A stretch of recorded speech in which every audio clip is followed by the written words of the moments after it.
suspects thus far have been identified as Richard Roberts, white male, 48 years old, with 2 outstanding warrants for assault, 3rd degree. Alan Todd, white male, 23 years old, 1 warrant for assault, 3rd degree. And Zachary Shipman, white male, 25 years old, 1 warrant for assault, 3rd degree. We have instructed those individuals to turn themselves into law enforcement, and as at this time, 1 is secured and in custody. The other 2 are set to turn themselves in within the next hour. We're also asking for Mr. Reggie Gray, the black male, 42 years old, who was seen wielding that folding chair, to contact the Montgomery Police Department for further interviews and as part of this investigation.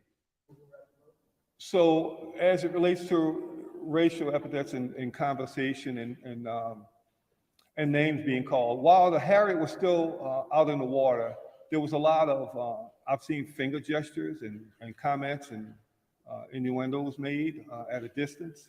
Of course, when the co-captain approached, that continued. But again, working with the local FBI, we did examine if there was enough to file hate crimes charges on this case. And again, we rely heavily on the advice from the FBI. We've also looked at what it takes to elevate this to a riot, inciting a riot. We've worked with our local district attorney, and it didn't fit the criteria for that. So the charges that we have pending on assault 3rd at this time are appropriate charges for what we've seen and the behavior that we've seen on. Good morning and welcome to the National Newspaper Publishers Association's Let It Be Known. As you see, charges have been filed in the case in Montgomery, Alabama, where the brawl happened.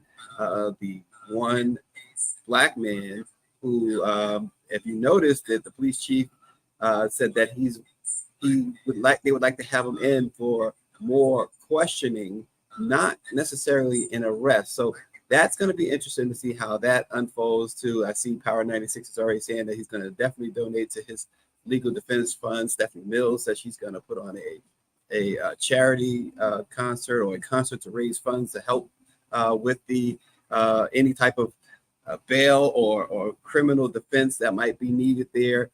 And Marlon Wayans is really upsetting people this morning. Marlon is saying, make love, not war, in response to the brawl. He's also saying, he also captioned his post in a small town. And we know that that is a trigger for many. And Marlon Wayans is the same Marlon Wayans who said the happiest day of his life was when Will Smith slapped Chris Rock on that stage. Marlon Wayans is also known for ranting and raving recently about wanting to take down an entire airline because they lost his bags. Yet he finds the opportunity here to say, oh, you brothers should be making love and not war. Really getting a lot of backlash on that, Marlon. Not a good look. We're going to talk a little bit more about that. And the judge says today, or the judge said yesterday, that a black defendant looks like a criminal. And so what happened? That black defendant's conviction was overturned. Obviously, it had to be, right? We'll talk about that this morning as well. A black pregnant mother is suing a police officer, police department, we should say, after facial recognition got the wrong person. They used facial recognition. She was pregnant at the time, 8 months pregnant, and stormed into her home to arrest her. Wrong person. And tired of all the racism, tired of the denial of black history, well, this black family says they are fed up. And what did they do? They bought a home in Italy and they moved to Italy. And the thing about it is, many more are saying that they are looking to do the same. We're going to talk about all that. But first, of course, the Montgomery Brawl. 3 Alabama men are facing misdemeanor assault charges after a group of white men attacked a black security worker on the dock on Saturday. We saw it. Everyone saw it. The brawl for it all in Montgomery happened. Darrell J. Albert, the police chief you just saw, He said there will be assault charges for Richard Roberts, who's 48 years old, Alan Todd, who's 23, and Zachary Shipman, who's 25 years old. He said one of the men is in custody, and 2 others are expected to turn themselves in to police. It was expected to do that yesterday. No word yet as to whether or not they did. He said there was no need for this event to take the path that it did. He said investigators do not believe the incident was racially motivated. He said the people of Montgomery, we're better than that. We are a fun city, and we don't want this type of activity to shed a dark eye on what this city is all about. Now, he did, having said that, he did speak with the Department of Justice, we understand, briefly, to discuss whether or not any hate crimes charges should be filed. And apparently the answer to that is no. The guy that, the Black individual they're looking to speak with is Reggie Gray. He's 42 years old. He's the man that's shown in the video wielding the chair. And Reggie was just a bit better and took the chair to a couple of people's heads, as we saw on the video. And Power 96 says assault charges, and they got the mayonnaise beat out of them. Yeah, this is one that we are all tend to not forget, will not forget for a little while, right? What we saw in Montgomery, and the police chief, he's trying to keep the peace, saying about the city being a fun city. Perhaps it is. Perhaps it is. Alabama is just a different animal, folks. I'm sorry. Alabama, Mississippi, we talked about this. Austin and Barrington and I talked about this yesterday. It's just not where it's at currently. But then again, we're in America. The walls are closing in. Where are we going, right? North, we're going to stay north. That's at least my plan for the moment, stay in the north. But we will continue to watch this. But again, Marlon Wayans is getting a lot of heat. What's your thoughts on Marlon? I know what Power 96's thoughts, but what's your thoughts on Marlon Wayans? That's particularly using in his post, starting his post off with that Jason Aldean hotbed of a quote or a song or whatever in a small town. We know what that was about, and all the backlash that singer received on that song, on that video. He actually had to he actually had to I guess explain it. I don't know if he ever apologized, but David Youngblood says Ileana Lilly, go away. Okay. I'm missing the reference, David. I'm missing the reference. It got to be something to do with Marlon Wayans, right? Got to be something to do with him. But nonetheless, Marlon is getting a lot of heat. And again, there are things that these celebrities tend to weigh in on, and things that they tend not to weigh in on. Okay. He's talking about a troll that's on. Oh, and he says a troll on our feed. He's telling them to go away. Very good. Maybe, and that's what people are saying to Marlon as well. Go away, go away. But they weigh in, and it's, if you're going to weigh in, maybe you want to take the Stephanie Mills route. Stephanie's like 1000% pro-Black and everything, right? Maybe in some people's view, a little too pro-Black because you can't defend everything Black. But Stephanie certainly tries to, and she said she's going to do a benefit concert for these for any of the Black folks who might get charged in this incident. So good for Stephanie Mills. And Marlon, can't wait to hear what you say as far as the rebuttal to all of this. So moving along, in a January 2020 hearing, U.S. District Judge Stephen J. Murphy III said he was, quote, tired of the case that he was presiding over. It had gone on for nearly 2 years at that time. And the defendant, his name is Leron Liggins. The defendant had moved to switch attorneys twice. Now, you're right. You say you feel like you're not getting the best of counsel. you can switch attorneys. Well, that's what he did, and it frustrated the judge. So during the hearing, when Liggins parted with his second attorney, the judge said, quote, "I'm tired of getting the runaround. This guy looks like a criminal to me." He said it from the bench, folks. Of course, the judge, who was white, said of Liggins, who was black, "This is what criminals do." So Murphy later apologized and said he could preside over Liggins' trial fairly. An appeals court has ruled, they disagreed with the judge, they ruled 3-0 against the judge. The panel of federal judges said that his remarks, quote, "could be understood to demonstrate clear prejudgment of Liggins' guilt." The decision did vacate Liggins' 2021 drug conviction and 10-year prison sentence, and he is set to receive a brand new trial.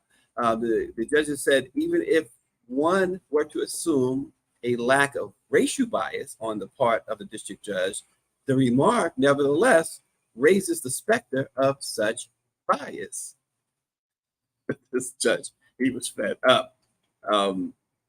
But he says, well, right, power, and this is pretty much, I mean, as harsh of a rebuke that a federal appellate court will give a sitting judge, and Power 96 says the federal judge needs to be removed and disbarred. He was clear. They're saying that this wasn't racially motivated. Well, the guy standing before him, a black man, saying, "You look like a criminal," and he says this in open court. We got some problems with that, don't we?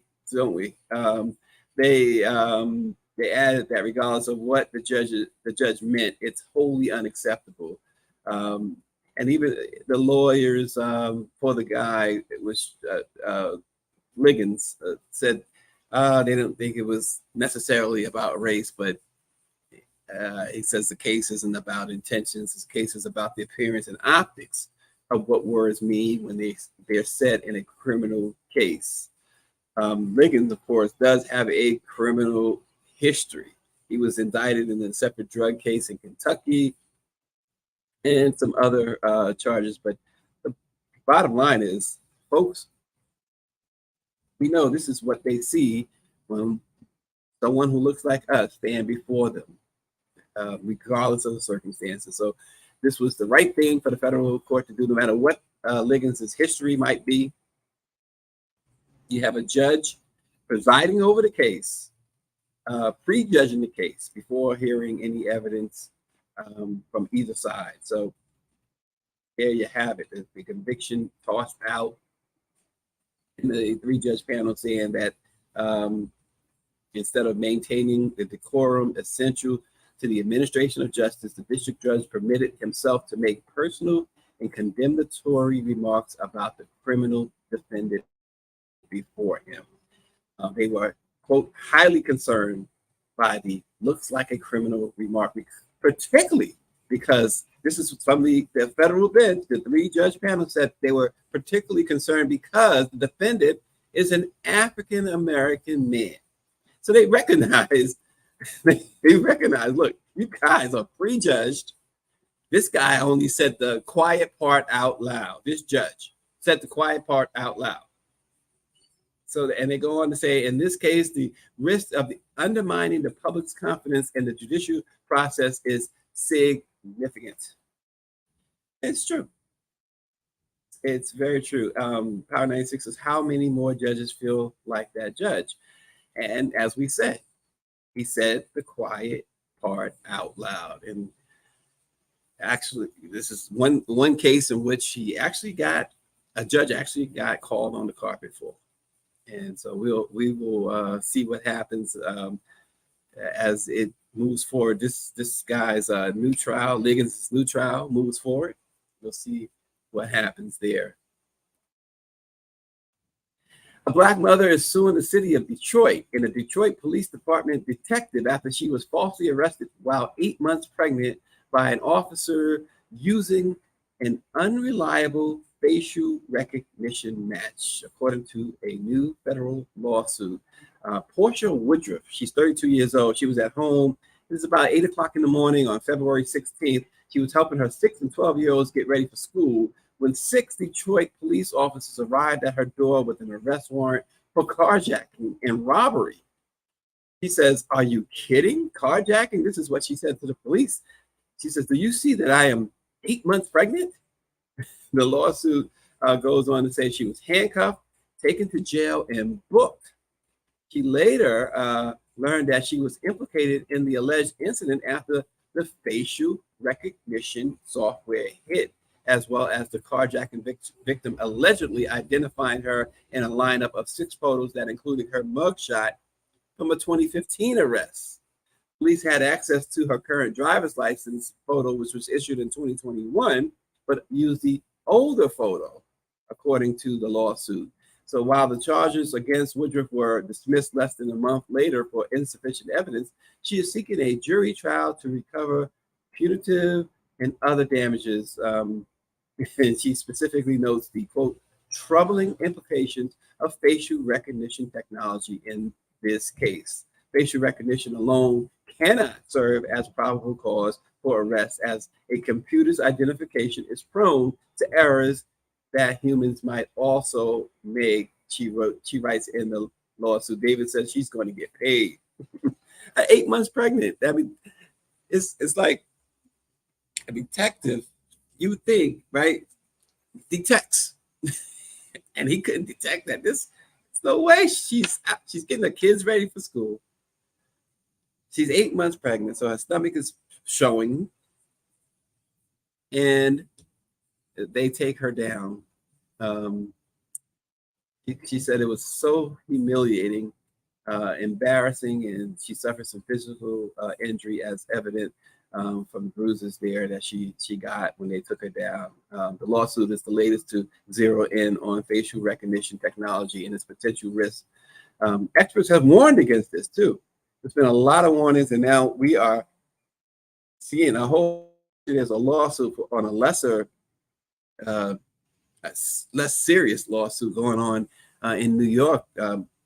These lawyers in New York who were season ticket holders for New York Knicks basketball sued the Garden and its owner, James Dolan, saying that the Garden uses this facial recognition technology, and they have used that to keep them away from games. They have been critical of Knicks ownership, and so as a punishment, Madison Square Garden revoked their season tickets, and then as they tried to attend on other tickets, they were spotted during facial recognition and barred from the world's most famous arena.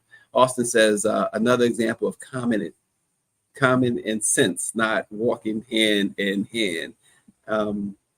David says facial recognition technology has been shown to do a horrible job with people of color.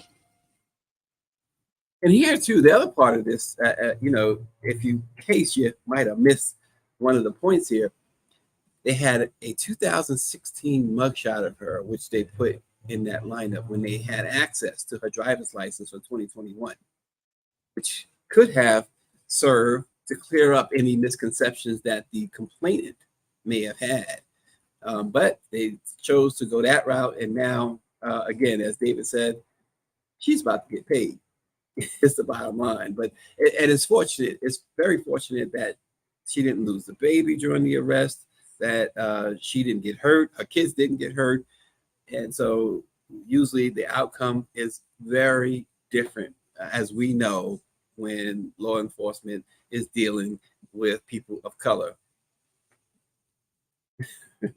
Power 96 edition has sued the Knicks for losing since the 1970s. Yeah, I can't disagree there. But so that's another one of these cases where you just say they do whatever it is they want when it comes to people of color, particularly Black women. Here's a pregnant Black woman, 8 months pregnant. Meaning that at any time she can give birth. Or, listen, worst scenario, you storm in like that on her, cause a miscarriage, loss of a life, right? Wow. And this is the backdrop. All of that is the backdrop of our final story of the day. A Black family said that they've had enough of Black American history being lost or eradicated from American culture. They've had enough of banning the books. They've had enough of the racism. They've had enough of all of this MAGA stuff. So they are moving to Italy. Dozens of Italian towns have been selling off old houses on the cheap, and foreigners who rush to grab often in search of a year-round sunshine spot, a vacation retreat, or just to live their Italian dream. One African-American family has done it to start a new life from the United States. In 2019, the Dawkins family, Nadine, her husband, and their children, Lorenzo and Danae. Now, Nadine is 59, her husband is 61. Her husband is Kim, he's 61, and their children, Lorenzo is 29, and Danae is 27. They bought what was described as a charming home in the town of Latronico in the southern region of Italy. The town of 4,000 inhabitants is located within the pristine Polino National Park, and is surrounded by hot springs at a cost of $49,000. So they said it's enough. But here's the other part, though. The mom, Nadine Dawkins, who's a retired former soldier and businesswoman, she said that part of her ancestry is there. She says her great-great-grandfather was Italian and came to America in the 19th century.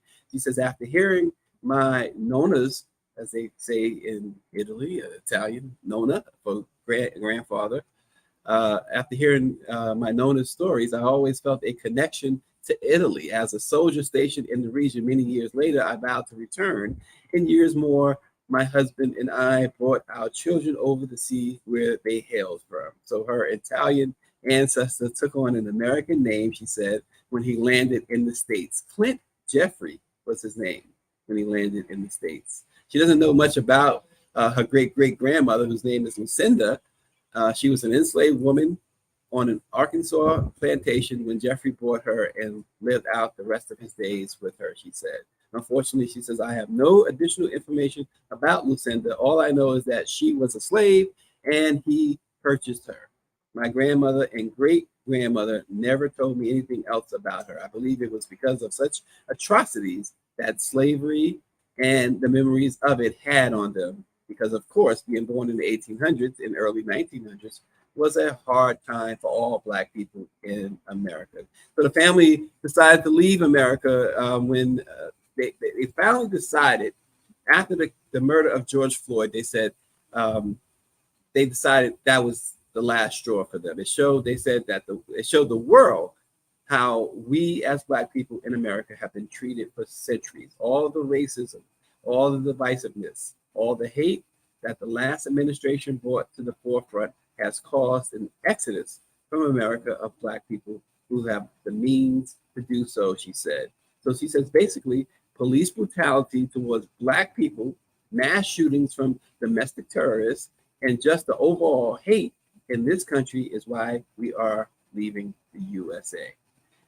And several others, there's travel sites, Black women travel, and other travel sites, folks, that we have reported on earlier this year, in fact, at Black Press USA and different papers like the Washington Informer and the Los Angeles Sentinel.